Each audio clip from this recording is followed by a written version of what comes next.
Apa yang akan Anda lakukan demi kekayaan? Sebagian dari kita mungkin akan bekerja keras, sebagian lagi mungkin mencari jalan pintas. Namun ada satu jalan yang seringkali menjanjikan kekayaan instan, tetapi meminta bayaran yang jauh lebih mahal, pesugihan. Hari ini, kita akan mendengarkan kisah nyata dari seorang pria bernama Bang Yanto yang mata lahirnya telah dibutakan, bukan karena penyakit, melainkan oleh kekuatan yang tidak kasat mata. Kemudian, ia nyaris dibutakan lagi oleh janji-janji palsu demi kekayaan. Bersiaplah, karena kisah ini akan membawa Anda ke dalam dunia gelap pesugihan yang penuh dengan penipuan, pengkhianatan, dan harapan yang hancur. Kisah Bang Yanto dimulai jauh sebelum ia terlibat dalam ritual pesugihan. Ia adalah seorang pria biasa di Medan, Sumatera Utara yang harus menghadapi tragedi besar dalam hidupnya.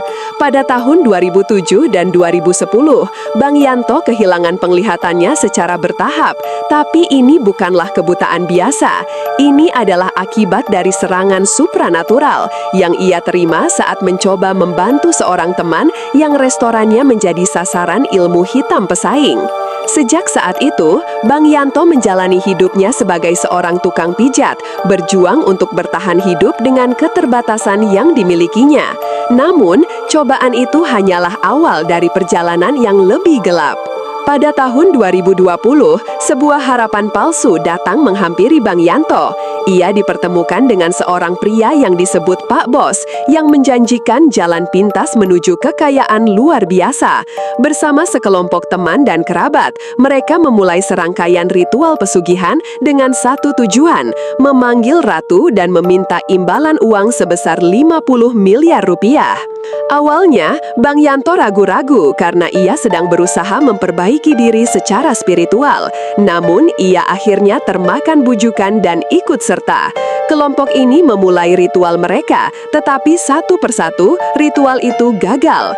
Salah satu keponakan Bang Yanto, Andri, meminta keselamatan dunia dan akhirat, sementara temannya Iwan melarikan diri karena ketakutan. Ternyata, janji kekayaan tidak cukup kuat untuk melawan ketakutan yang mendalam. Tibalah giliran Bang Yanto untuk melakukan ritualnya sendiri. Saat ia duduk di tengah ritual, ia tidak melihat sosok ratu yang dijanjikan. Sebaliknya, ia melihat bayangan wajah-wajah orang yang paling dicintainya, wajah anak dan istrinya.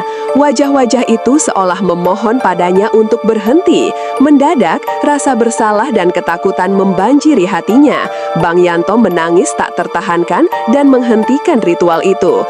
Momen itulah yang menyelamatkan jiwanya. Ia menyadari bahwa kekayaan yang dijanjikan tidak sebanding dengan harga yang harus ia bayar, kehilangan orang-orang yang ia sayangi. Setelah ritual gagal total, Pak Bos tidak menyerah.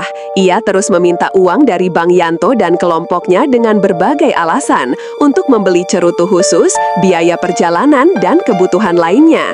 Mereka terus mengeluarkan uang, berharap ritual berikutnya akan berhasil. Namun, pada akhirnya, Pak Bos menghilang begitu saja. Bang Yanto dan kerabatnya akhirnya menyadari kebenaran yang pahit. Mereka telah ditipu. Mereka telah kehilangan jutaan rupiah, bukan untuk kekayaan, melainkan untuk dimanipulasi oleh Pak Bos yang diduga memiliki utang 2 miliar rupiah dan ingin menggunakan mereka sebagai tumbal.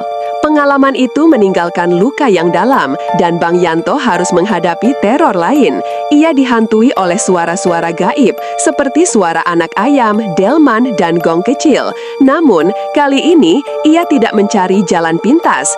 Ia mencari kedamaian sejati dengan kembali mendekatkan diri kepada Tuhan. Dan seiring dengan keikhlasan itu, gangguan-gangguan tersebut pun berhenti.